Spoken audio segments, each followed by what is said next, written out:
Welcome to our first teaching on the whiteboard. While it's absolutely raining cats and dogs out there, it was the frog chorus a second ago out there as well. Alright, so this is our first teaching on the whiteboard. How's it going? It's my living room. Maybe I'll give you a little tour of the house another time, but we want to do our first teaching. I hope you can see it's about socialism and communism. At the heart of the socialist system is communism, which means that the people who run the system, the governments or the kings and queens, the presidents, mostly the unelected people, because communism, if you haven't noticed, is not a democratic process. And a lot of people say, well, you know, the nations are being run by a hidden hand, the deep state are running the nations just now.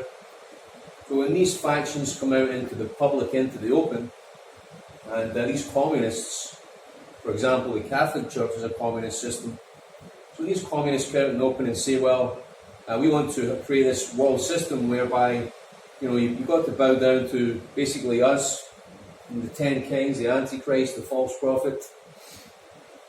And that system is emerging right now, even though it looks like they're destroying idols and images on the streets. What they're actually doing is creating a new image and idol, which the Antichrist will finally head. He'll come into, he'll be revealed. At the moment, it's just the birth pangs that's happening. You see schisms, wars, not just in the nations, but in the church as well. So what normally happens right throughout history, pick a country, there's national socialism, democratic socialism, whatever type of socialism it is, the end goal is communism. So it happens in a country, came in through Obama as well, and then the socialism system collapses, which happens 10 times out of 10, but not in one case, which you'll actually discuss in this video. It may actually anger some people, but, well, we'll get there. But when the system collapses, what people say, or these socialists say, but that wasn't real socialism. Now, the idea itself is quite good. You know, it's meant to be catering for people who can't take care of themselves. But it's very clear that what they don't take into account is that the more socialist your system becomes, the less of a private sector you have. And in the private sector is that which causes the wealth of a country. Farmers going out, you know, doing farmer markets, you know, joiners, creating things, artists, engineers, you know, going out, using their talents, and the government staying out of it. But in a communist system, you're basically told your job, and you're given whatever wage that is at the end of the day. You know, you can't actually go ahead and use your talents to make more money, bring in, you know, if you're a Christian or if you're a Muslim or whatever you are, bring in more money to your little commune. Talk about that in a second. But yeah, as you see, every time a government takes on these ideals, Marxism, they actually spoke about toppling God from his throne.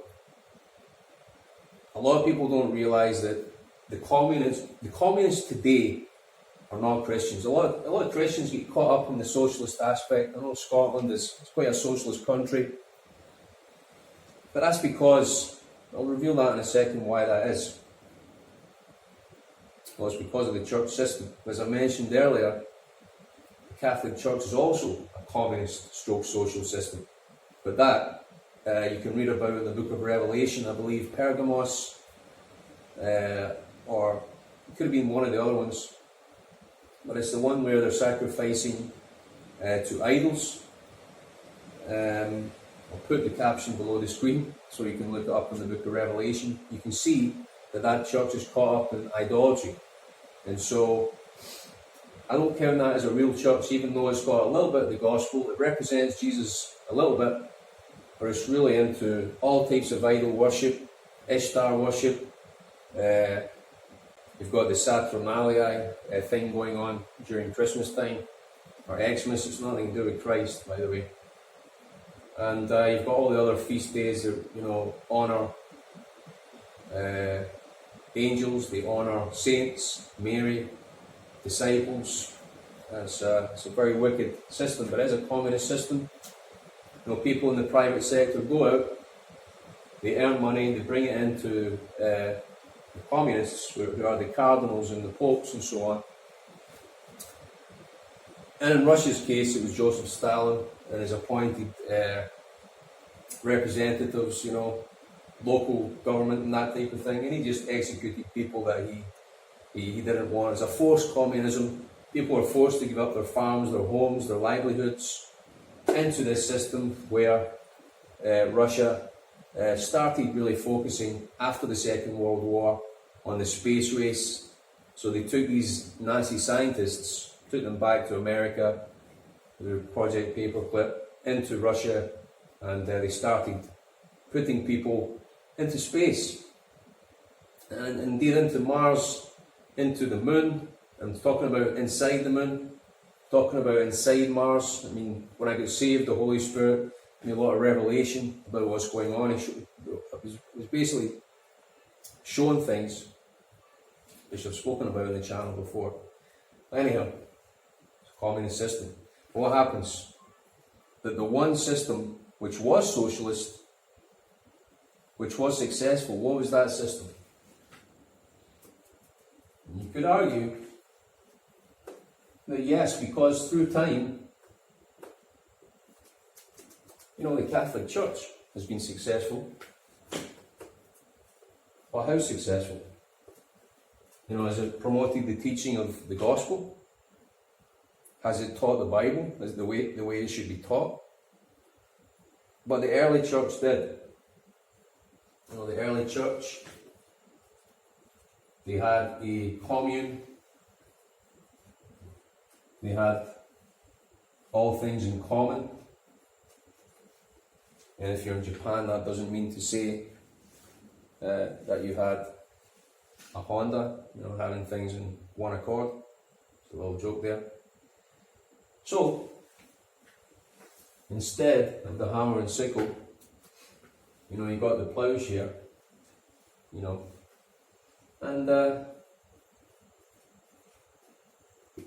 got the church, which it originally was. It wasn't this big government hammer and sickle thing, like hammering its ideals into, drilling it into different surrounding nations, taking them over, making them all subservient to the God who would be the leader or the president of that age. Not at all. But the church was humble disciples, humble people elected by the Lord, and the fact that when they did receive money from the body of Christ, they didn't just spend it unwisely, but they spread it out as it should have been spread. And that's why I believe I mentioned Scotland is quite a socialist country. One of the reasons I think is because of the Reformation.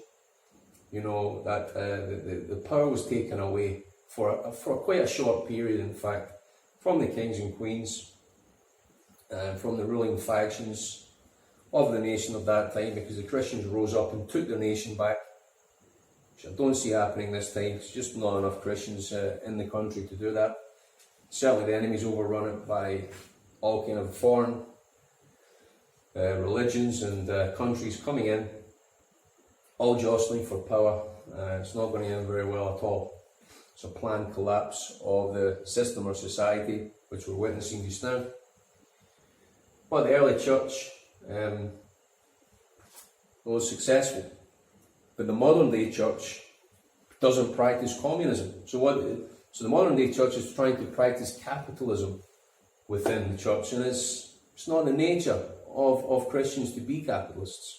Even though you can live in the private sector, you can work there, you can earn your money, come into the church, give your tithe money. It's a successful system, but the church has not been run like that. So the church happens, the church system collapses. Why? Because people aren't getting any help. They're coming in, they're giving their tithe money, but no one's getting any help. No one's getting, rare occasions you might get people getting help, but in most cases no one gets any real financial help, which they should do. Churches with £300,000, £400,000, £500,000 or dollars in the bank, and that money's not being used to promote the gospel. And if they've got an old building, it might be used to help restore these buildings. I know my local church was a Church of Scotland, but had to change its name because the Church of Scotland took on, the gay marriage thing. It became a free church, and then there's a schism about which Bible to use. Always use the King James Bible, and then they started bringing in the NIV. So all these schisms are really destroying the church, and Christians will say that wasn't a real church, and that's when the statement is true. That's when the statement is in fact true, because Christians do have a responsibility. They're the only ones in history who've really helped, not just themselves, but they've gone out and they've helped homeless people. They've gone out and preached the gospel in places where humanity really normally wouldn't like to go. Christians are the ones who do that, who take the gospel out there. You don't hear Jehovah's Witnesses do the same thing. You rarely hear Catholics go and help homeless people or anyone but their own selves, maybe orphans who are Catholics. And the same with Muslims. They strictly keep it within their own communes or communities. So again, the church should really look at the fact that, yes, the only successful socialist system in history was run in the early church, and it can only happen successfully within a capitalist society. I hope that's clear. I hope you understand that. If you've got any questions, write them below. So, thanks for sticking around for our first whiteboard teaching, and I'll see you in the next one. May the Lord bless you.